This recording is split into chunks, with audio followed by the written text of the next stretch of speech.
नमस्कार प्रिय श्रोताओं, आइए सुनते हैं कांता भारती के उपन्यास रेत की मछली। दरवाज़ा किसी ने ठकठकाया। ऑफिस जाने को तैयार हो रही थी, इसीलिए किसी का आना खल गया। कपड़े भी तो ठीक से नहीं पहन पाई थी। ऑफिस जाने की व्यस्तता और असमय आगंतुक के कारण मन क्षुब्ध हो आया था। दरवाजे पर चपरासी था। उसने बताया कि मेम साहब याद कर रही हैं। मेम साहब यानी श्रीमती डेविड, युवा महिला संघ की सेक्रेटरी। मन में खीज भर रही थी कि ऑफिस जाने के वक्त ही बुलाने की जरूरत क्यों पड़ गई। जैसे तैसे कपड़े पहने और नीचे आए। मेज के पीछे से चश्मे में छिपी हुई आंखें उठाए बिना उन्होंने कहा, बैठिए। देखिए मैडम, मुझे ऑफिस जाना है। आप शाम को बात नहीं कर सकती? मैंने धीरज संभालते हुए कहा। बात यह है कि मुझे ज़्यादा कुछ तो कहना नहीं है और शाम तक हो जाएगी देर। अपनी आवाज़ को और मीठा बनाते हुए उन्होंने कहा, माय डियर चाइल्ड, बुरा मत मानना। इस संघ के भवन में तो केवल कुंवारी या विधवा लड़कियां ही रह सकती हैं। इसके सिवा दूसरे के लिए हमारे यहाँ रहने की कोई व्यवस्था नहीं है। वैसे तुम चिंता मत करो, महीने 2 महीने जब तक कोई अन्य व्यवस्था नहीं हो जाती तुम यहीं रहो। लेकिन मैडम, जब मैंने यहाँ प्रवेश लिया था मैंने इस बात को छुपाया नहीं था। और फिर अब तो मुकदमा भी शुरू हो चुका है। पिछले 5 साल से तो मैं बिल्कुल अकेली रह रही हूँ। जब मैं इस भवन में आई उस वक्त ऐसा कुछ बता देती। बात पूरी उन्होंने सुनी नहीं, बीच में बोल उठी। अब देखिए, उस वक्त तो हमसे गलती हुई। आपकी उस गलती के बारे में तो मैं कुछ नहीं कहना चाहती, लेकिन मैडम, आपके इस नियम में न्याय नहीं है, तर्क नहीं है। उन तमाम लड़कियों के बारे में आप क्या सोचती हैं जो कुंवारी तो नहीं हैं पर अपने को मिस लिखती हैं?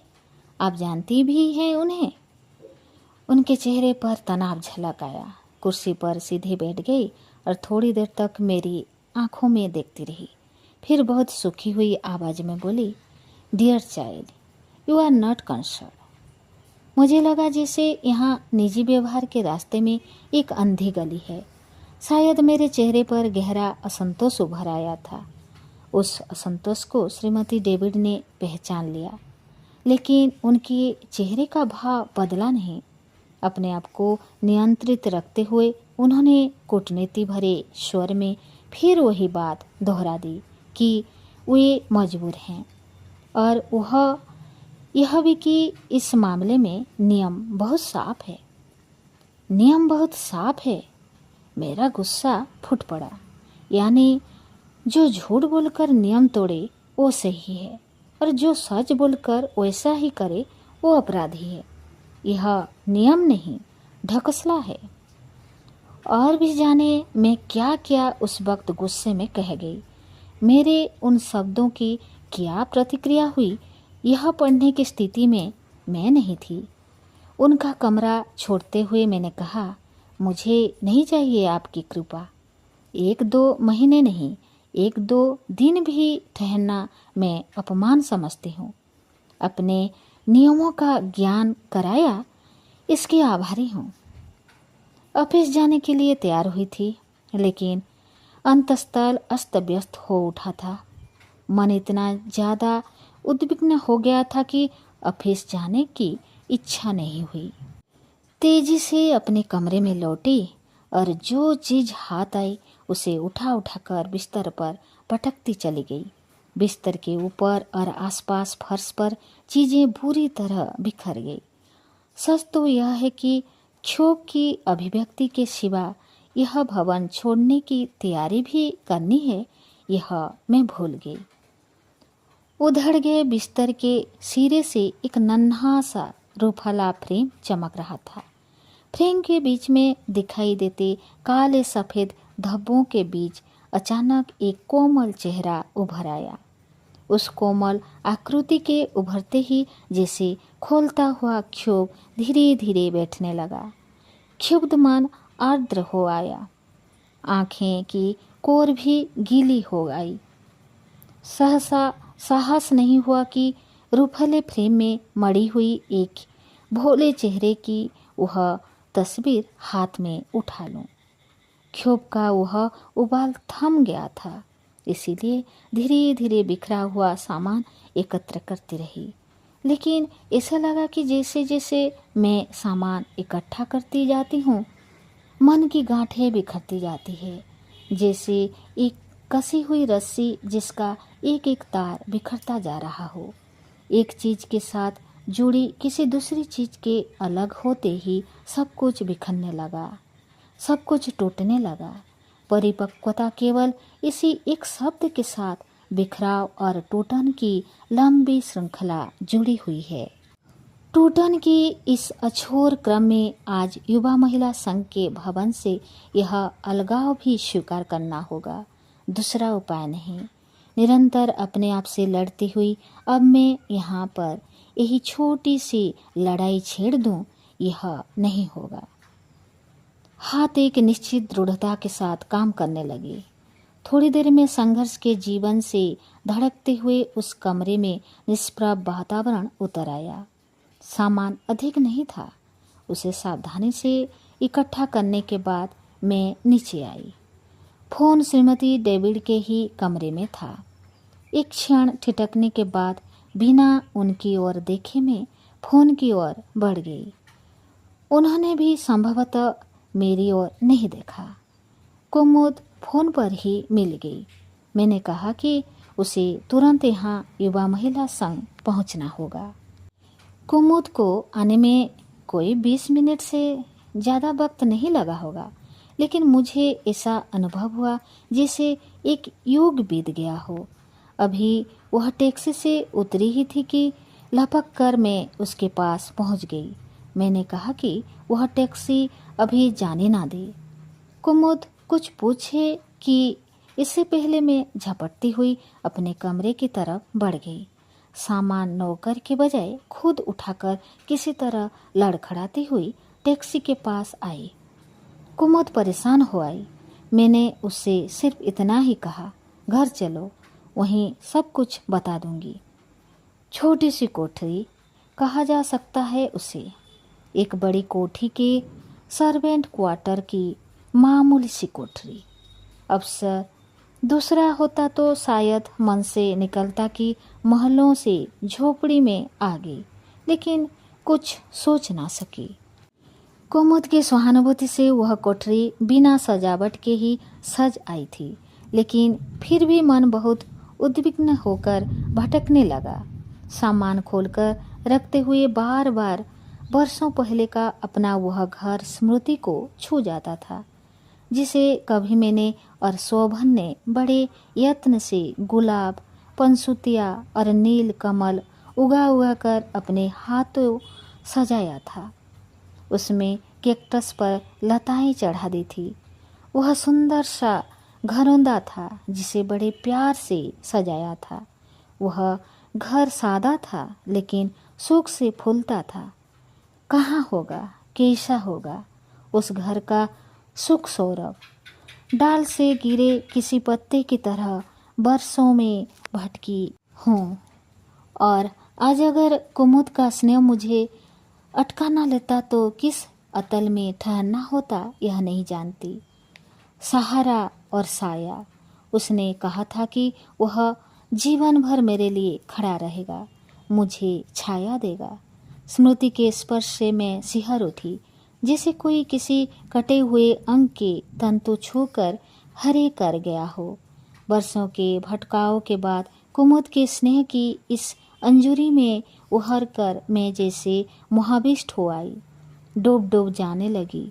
झूठी वितृष्णाओं से चमकती हुई दूर तक फैली रेत और रेत में उभरते झूठे साए, शायद अनहोनी घट जाए।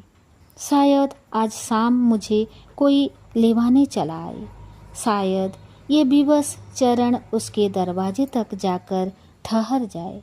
शायद इलाहाबाद में अतरसुइया की बड़ी सड़क के किनारे का एक नीला मकान, बालकनी में जूही से लतर को गालों से छूती हुई खड़ी होती हूँ तो धूप आँख से टकराने लगती है। लतर की शीतल गंध हमारे नीले कमरे में धीरे धीरे नाचती है। उस नीले कमरे में जहाँ रूठी हुई यक्ष प्रिया को उसका प्रियतम मनाता है। यक्ष प्रिया घंटों उस बालकनी में खड़ी होकर उन जाने आने बालों को देखती, जिनमें से एक उसका अपना प्यारा भी होगा। बालकनी से मकान के ठीक सामने दिखता है बड़े आंगन वाला लिपा पुता लेकिन सूना और उदास घर। खपरेल वाले उस उदास घर की दीवारों के बीच एक उदास औरत रहती है, विधवा औरत, रमन की विधवा भाभी। अक्सर देखा है कि रमन इस बालकनी की तरफ एकटक देखता है। शायद उस वक्त भी देखता है जब मैं शोभन के साथ घूमने जाती हूँ। पिता और बड़े भाई की अकस्मात मृत्यु के बाद घर का शायद वह एकमात्र सहारा था। बचपन में शोभन के साथ खेला था और कुछ दिनों पढ़ा भी था, लेकिन हाई स्कूल के बाद ही पढ़ाई छोड़कर उसे नौकरी करनी पड़ गई। आकांक्षाओं की राख की ढेरी सी विधवा युवती भाभी और परिस्थितियों से विपन्न रमन का वह उदास घर पास पड़ोस की जिज्ञासा का केंद्र रहा है। जाने कितनी कल्पनाएं और कहानियां उन दोनों के साथ जुड़ गई थी, लेकिन रमन के सामने भी उपाय दूसरा नहीं था। विधवा भाभी एक ऐसा सत्य थी कि जिसे वह अपने कंधे से उतार नहीं सकता था। भाभी के जीवन से बंधे अपने भविष्य के साथ ही साथ रमन शायद यह भी देखता था कि उसके सामने नीले घर में जो जीवन है, जो रस है, वह उसे झंझोड़ता है। कुंठाओं की मार से वह तिलमिला उठा, अंदर ही अंदर एक विकृत विद्रोह से भर उठा। कभी कभी वह दिखता तो उसकी आंखों को देखकर एक अजीब सिहरन महसूस होती। कभी कभी उलझन होने लगती, मैं यहाँ हूँ या नहीं। वह एकटक लगातार घंटों किसी मूर्ति की तरह खड़ा हुआ बालकनी की तरफ घूरता रहता। उलझन से भरकर मैं बालकनी से अलग हट जाती तो कभी कभी अजीब आवाज़ें सुनाई पड़ने लगती। ऐसा लगता जैसे प्रेत आत्माएं कहीं लड़ रही हैं। रमन ऊंची आवाज में अपनी भाभी से लड़ता था। कभी कभी ऐसा लगता जैसे भाग दौड़ भी हो रही है। पड़ोस के लोग कहते कि वो अपनी भाभी को पीटता भी है। जूही के फूलों और गुलाबों पर उतरती जाती ऋतुओं के साथ 2 बरस हवा से बीत गए। प्रेत आत्माओं की वह आवाज जूही और पंसुतियों के फूलों के साथ जैसे कांटों की तरह अनिवार्य हो गई थी। उस अस्वाभाविक और किसी हद तक महसूस के प्रति मन सहज हो आया था। शायद एक जगह अंतस्थल में करुणा भी उभर आई थी। उसकी नियति के प्रति दयार्थ ना होना शायद अमानवीय होता। कैसा संयोग था, और वह शायद संयोग ही उसकी इन नियति का कारण भी था कि आज वह युवक एक प्रेतात्मा की तरह बेचैन हो उठा था। शोभन का बचपन का दोस्त था रमन। साथ साथ खेला था और साथ साथ पढ़ा था। पिता और बड़े भाई की मृत्यु के बाद उसकी कच्ची उम्र में ही परिवार का बोझ उस पर आ गया था। हाई स्कूल मुश्किल से पास करने के बाद ही वह कॉलेज के बजाय दफ्तरों के चक्कर लगाने लगा था, और फिर एक दिन टूटा लेकिन संतुष्ट वह रमन एक सरकारी दफ्तर से घर और घर से दफ्तर के बीच सीमित हो गया। कभी कभी सोचती कि सामने के मकान की उन मनहूस दीवारों के भीतर क्या होगा। नौकरी से लौटा हुआ थका और पराजित रमन और घर की दीवारों में घिरी हुई उसकी विधवा भाभी। क्या वहाँ उन दीवारों के अंदर कोई जूही फूलती होगी? क्या उस